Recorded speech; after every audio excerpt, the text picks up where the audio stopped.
Lucas Giolito made a decent rehab start in Worcester last night, and he is nearing his return to the Boston Red Sox. Hear from him directly on today's Locked On Red Sox.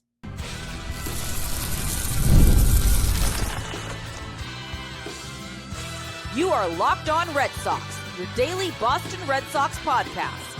Part of the Locked On Podcast Network, your team every day. Hello and welcome to Locked On Red Sox, your daily Boston Red Sox podcast, part of the Locked On Podcast Network, your team every day. I'm your host, Gabby Maljanian, former ESPN social media associate and current host of the Boston Balling podcast as well. And I'm here to bring you the latest in all things Boston Red Sox, Monday through Friday, straight to your favorite podcast feed, and it's completely free. So continue to tune in because Locked On is here for you every single day. Welcome to today's episode. It is almost the end of the week, which is a positive, but the not so positive has been that the weather has been brutal these last few days. Definitely not April baseball weather, more like December weather. And it has been cold at Fenway, in Worcester, at Polar Park, and the Red Sox bats have also been cold. So they definitely are not cut out to be playing in those types of temperatures. Alex Cora did put it well the other day. He said everybody complains about the weather in April, but nobody complains about it in October, which was just really well put.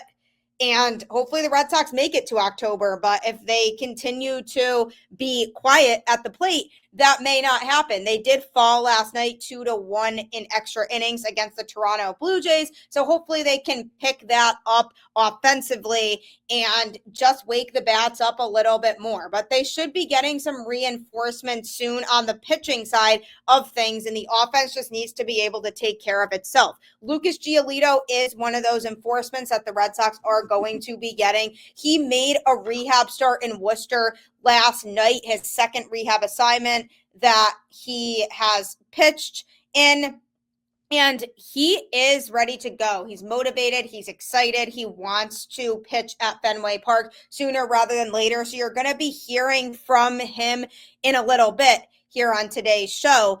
But the biggest thing that I noticed about Giolito's start, because I was there, I was watching the game, and the biggest thing for me that I took away from it was that his velocity definitely still could be a little bit better. He was sitting at around 92 miles an hour on his fastball. So I would definitely like to see him increase that a little bit more before he comes up to the majors, because he will get absolutely destroyed based on the way that he pitched last night. If that carries over into the majors, he needs to pick up that velocity a little bit. His final stat line on the night, he went 3 1/3, giving up 3 hits and 1 earned run. He also walked 3 and struck out 3. He threw 64 pitches and 34 of those went for strikes. Obviously, I am not a math person, but that is a decent percentage. Definitely could have used a little bit more strikes in the contest, but he wasn't all over the place. Definitely was missing his spot on some pitches, but overall an okay start. I mean, 3 walks over 3 1/3 innings is definitely tough, but he did show that he still had swing and miss stuff, which was positive. He just was getting hit hard, and that was the problem. The contact that was made on him was hard contact. And he admitted that when I spoke to him after the game. He said, look, there were things about this outing that I wasn't happy with.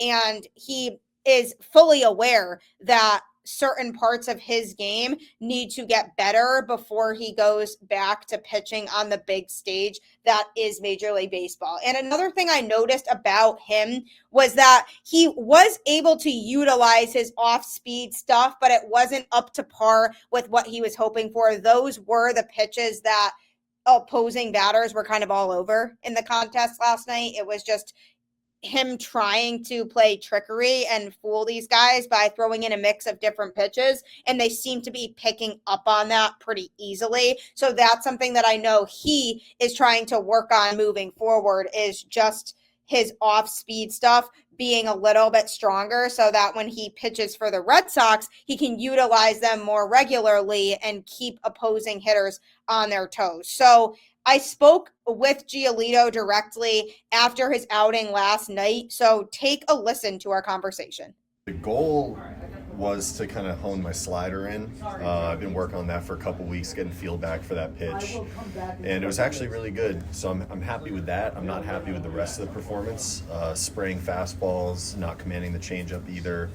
I was able to limit damage in the first inning, but it's a weird thing, the rehab games, because I'm like working on things. It's kind of like my spring training, but at the same time, like, I'm trying to get those competitive juices flowing. So, yeah, I mean, anytime you walk 3 in like 3 innings, it's never a good thing. So, look forward to kind of putting more things together in the next one.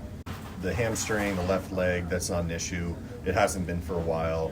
It was just like at a very annoying setback at a terrible time that basically pushed my spring training to like right now. So, yeah, now it's all about just like getting good rhythm, tempo in my delivery, getting used to, getting the pitch count back up there because I haven't pitched in a long time. So I'm just going to continue to progress. I feel like today I was able to get feel back for the slider, actually throw it for strikes. And so the next one's all about just competing and, it's closer to getting back to the big leagues. So executing pitches and being very focused with good sequencing. For me, it's like once I hit 5 ups, then I feel ready. And I think that's just, at least, I think that's what they have me doing. I'm not totally sure. We'll see what the medical side has to say about it. But, coming out of it, I threw like 30-something pitches in the first inning, and, that's never good. But came out of it feeling fine, was able to grind through a few more. So, yeah, looking forward to the next one. What did you do kind of to adjust after that first inning to kind of make everything a little bit cleaner for the rest of the outing after that? We had to lean on the slider.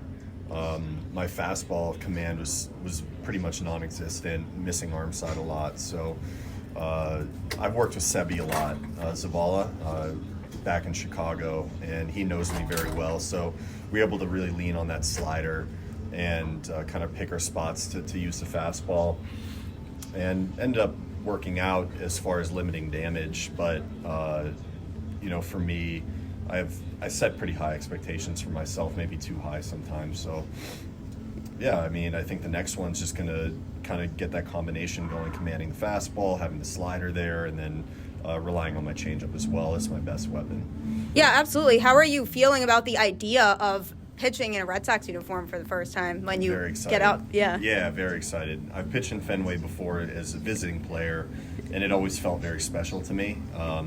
So being able to go and wear the red and white out there is going to be really, really cool.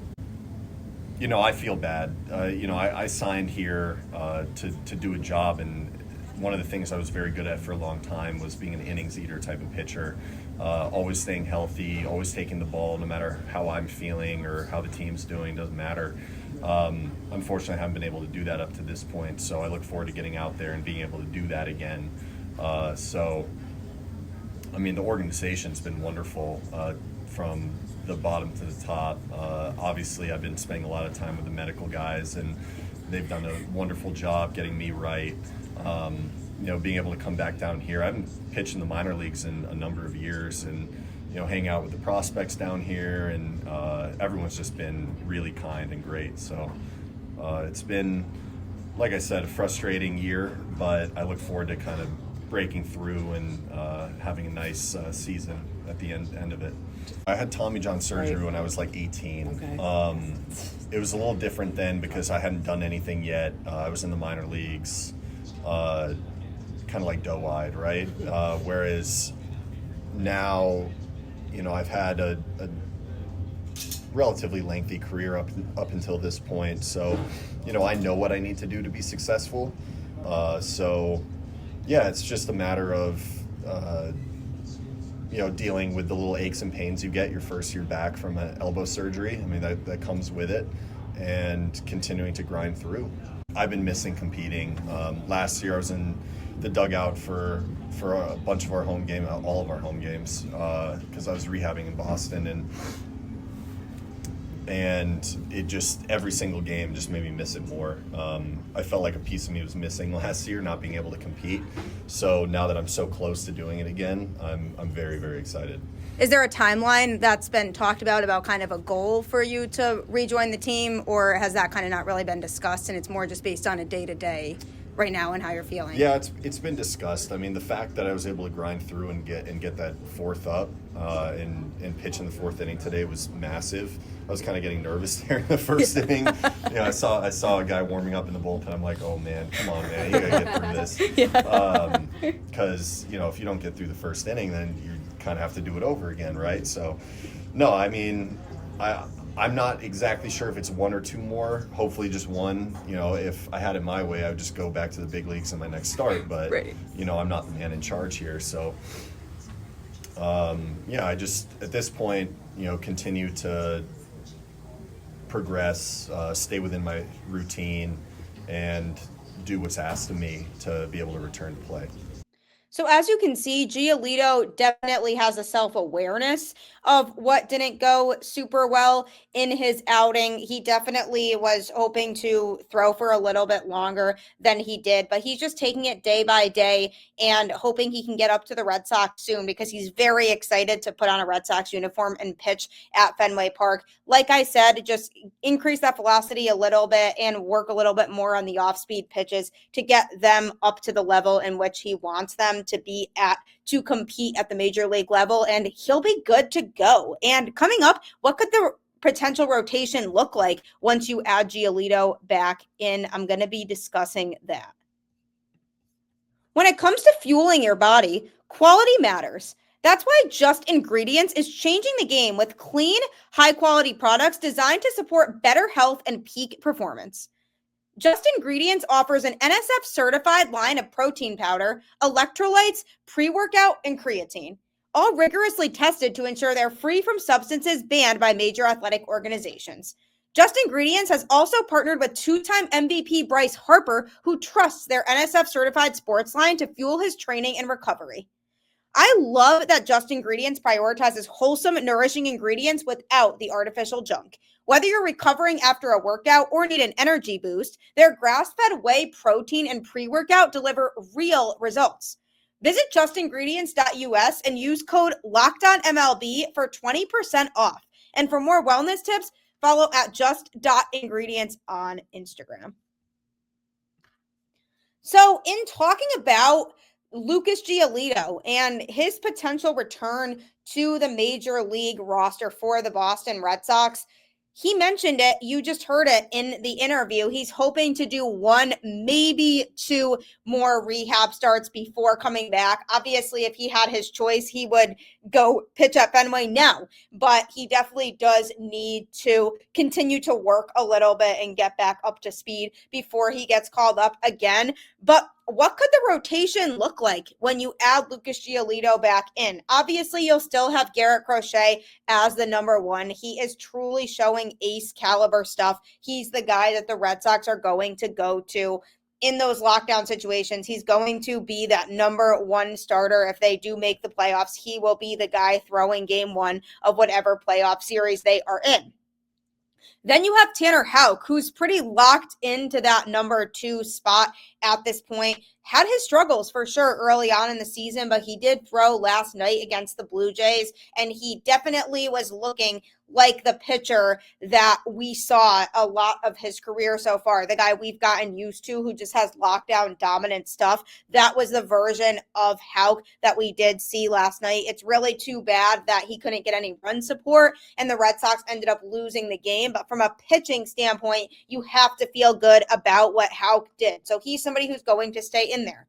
Walker Buehler, they made it pretty clear by paying him what they did for the year that they want him to be a part of this rotation this season. So I don't see Walker Buehler being a guy that the Red Sox replace with Lucas Giolito when he does come back, because of the fact that the Red Sox definitely value the veteran experience that Walker Buehler brings to the rotation. He is a guy who knows how to win, has been there, done that when it comes to winning the World Series. And he is a guy who's going to go out there and no matter what happens with his outing is always going to keep his head up high and is always going to move on to the next start and realize that it's just one outing and that he needs to make it better. Now, granted, he has not looked the best in his starts overall so far for Boston.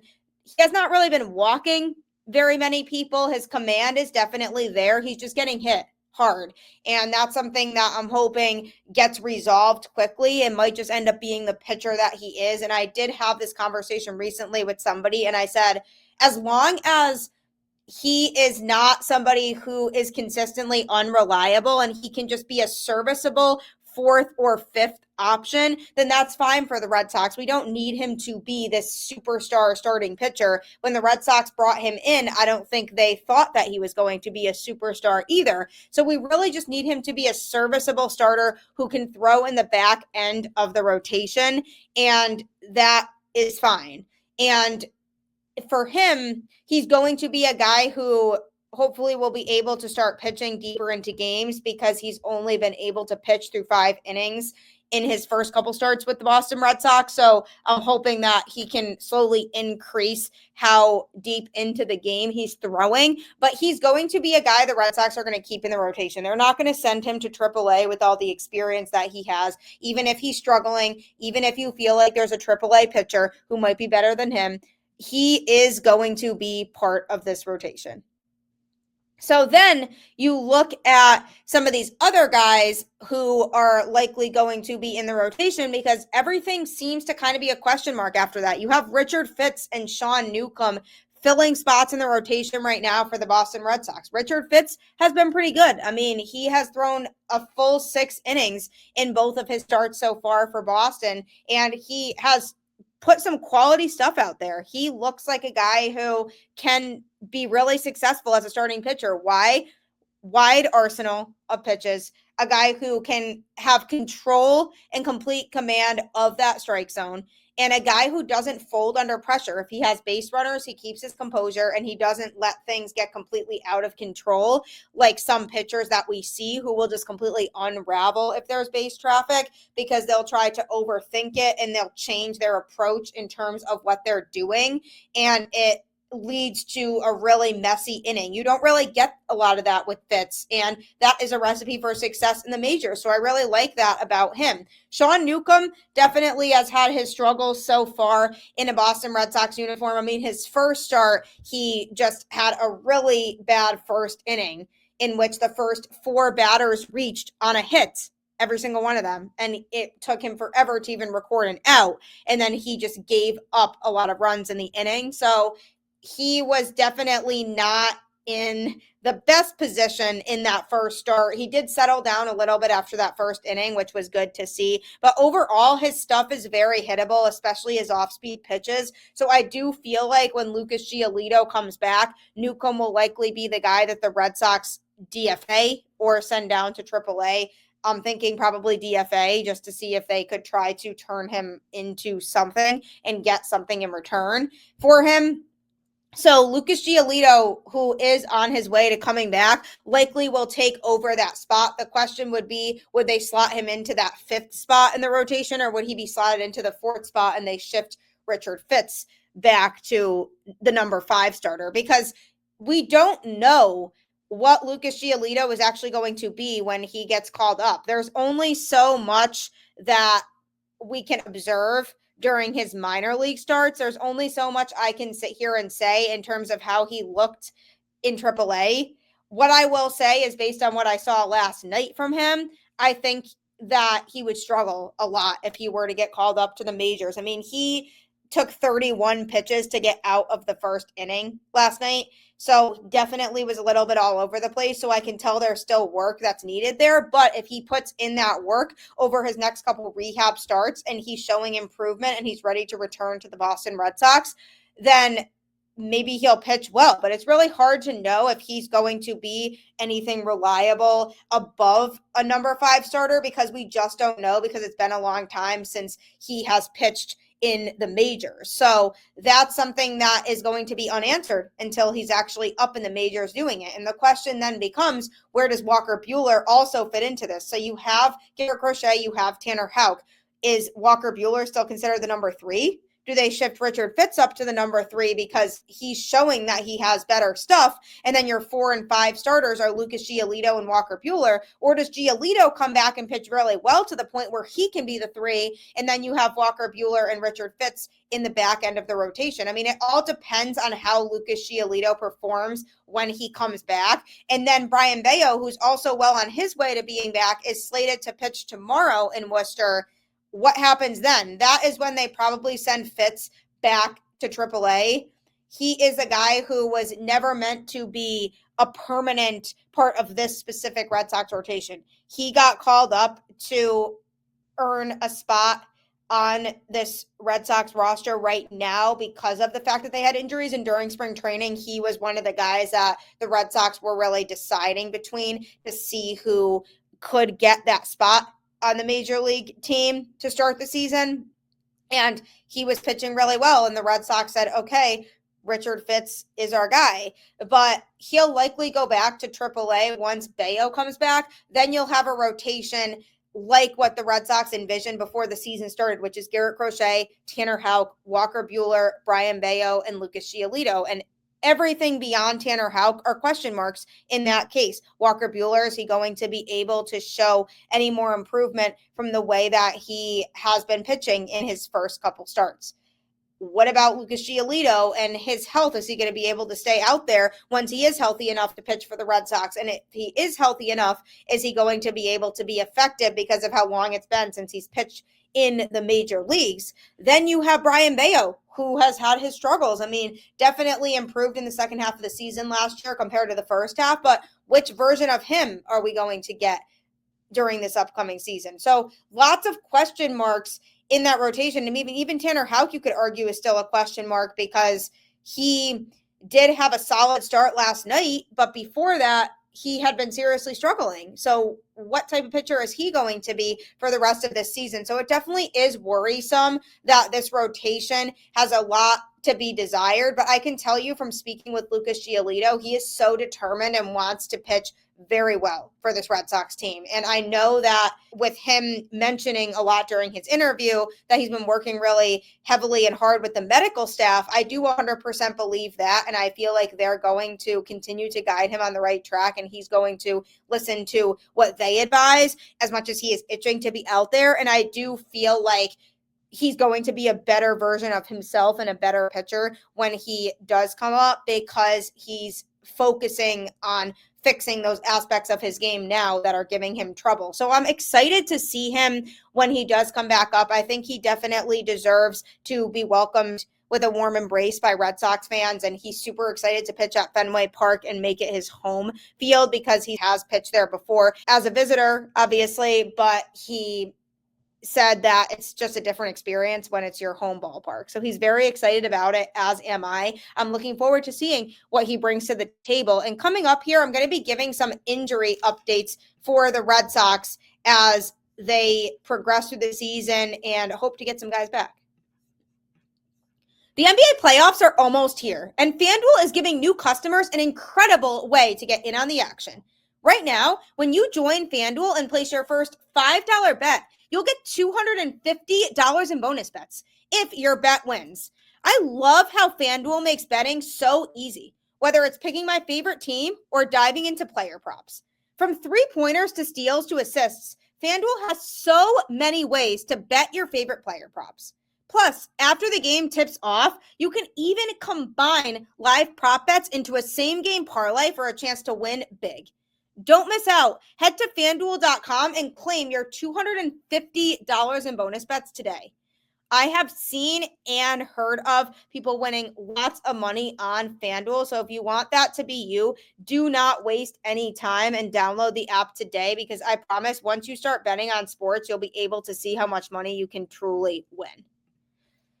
The Red Sox are struggling right now. Over the last few games, they have not been able to get anything going offensively. Their pitching overall so far this season has not been up to par with what the Red Sox were hoping that it could be. And as a result, the Red Sox right now are under 500, and we're looking to get them back at 500 today. But as this team tries to tread waters and pull together some wins, they do have some people who are injured. And are those guys close to coming back? Some are closer than others. So I'm just going to be going over some current injuries that the Red Sox do have and their timetables for return. So I've already talked about Lucas Giolito. He was out with a low-grade left hamstring strain. His IL date was March 27th. And his expected return is mid to late April because he is planning on making hopefully just one, possibly two more rehab starts before coming back.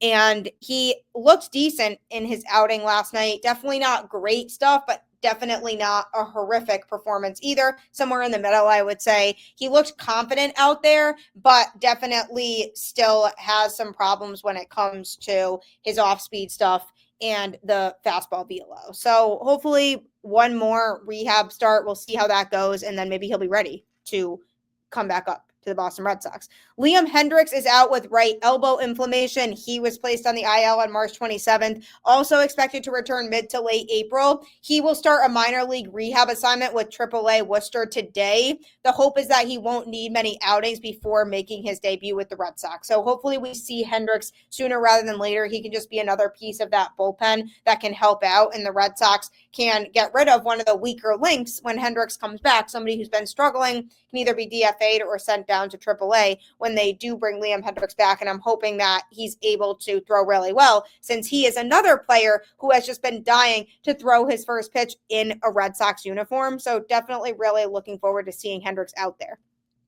Outfielder Masataka Yoshida, who is out with right shoulder labrum tear / sore back. He's not expected to return until May. He's throwing at 80% intensity and continuing to take swings right now. Alex Cora said he will start a minor league rehab assignment once he is throwing at 100% and ready to play defense. So he's a little bit more on the later side when it comes to when he's going to be returning. He's not very close to it being that date. He's taking it day by day, but the Red Sox are hoping that he can return because his bat is definitely going to be valuable in some capacity in that lineup. So we'll have to see what kinds of roster moves they do make when he comes back, but it shouldn't be for a little bit, still a little further out. Brayan Bello out with right shoulder inflammation, expected to return mid to late April. He made his second rehab start for AAA Worcester on April 6th, giving up 4 hits and a run over 3 1/3 innings. His next outing is scheduled for tomorrow, Friday. So we'll have to see how that outing goes for him. His timeline is very similar to Lucas Giolito's. The two of them likely could be back at the same time. There's a really good chance of that, unless obviously one of them does have a setback, which we hope doesn't happen, but you really never know. But Bello is on track right now to perform and hopefully allow himself to get to that return date of mid to late April and come back to the Red Sox this month. So definitely has produced some good stuff so far. So it definitely leaves some promise for Bello to be able to stay on schedule with his return. Connor Wong, very recent IL stint, placed on the IL the other day, April 8th, with a left pinky fracture. He has a small fracture, and the Red Sox hope is that his absence is short term. Late April at the earliest is when he's expected to return, but they're trying to play that safe. There's no guarantee that he could come back at that point. So the Red Sox are saying, look, we're hoping it's a short-term thing, but we're not 100% positive. So hopefully it's not super severe and he can be back soon too. Hunter Crawford out with right patellar soreness. Expected return for him is May at the earliest. He opened the season on the 15-day IL and threw 2 side sessions this week and could advance to live batting practice by next week. So he is a lot further behind the other pitchers. So when it comes to his return date, there isn't one really yet. The Red Sox are hoping that it's May, but they're not 100% sure. So he still has ways to go before he's able to come back. Patrick Sandoval, who is recovering from left UCL injury, IL date was February 15th. His expected return is mid-season because he was placed on the 60-day IL. He won't pitch until mid-season at the earliest. As of March 21st, he was throwing out to 105 feet. So nowhere close for him either. He's a guy who likely will probably return somewhere around the All-Star break, maybe even closer to the trade deadline, and the Red Sox could evaluate what they want to do at that point and where they want to have him throw, whether it's out of the rotation or the pen. That'll be for them to decide at that point, but he still has a ways to go. Left-handed pitcher Chris Murphy, that you might have forgotten about him, underwent Tommy John surgery on April 10th, 2024, and was placed on the 60-day IL. His expected return is after the All-Star break. He recently started to throw off the mound as he continues to progress from his surgery. Tommy John is always tough. That's a long recovery process, so there's a chance that we might not see him this season if he has setbacks, but we'll be on the lookout for that as well, just to hopefully see if he's going to recover sooner rather than later, and the Red Sox can get him back at least for a potential playoff push. So lots of injury updates there. Hopefully they get their guys back soon. And I am here every day with the latest on the Red Sox, so I will keep you informed on all of these injuries and everything else going on with the team. Thank you for making Locked On Red Sox your first listen today. I really do appreciate it. For your second listen, check out the all-new Locked On MLB Game Night. Every game, every night, all season long. Get local analysis on a national scale. Find MLB Game Night on Locked On MLB on YouTube or wherever you listen to podcasts. This show is awesome. It really will keep you in the loop on all of the teams and all the games that take place. So make sure you check that out next. Like I always say, keep the faith, go Red Sox, and I'll catch you on the flip side.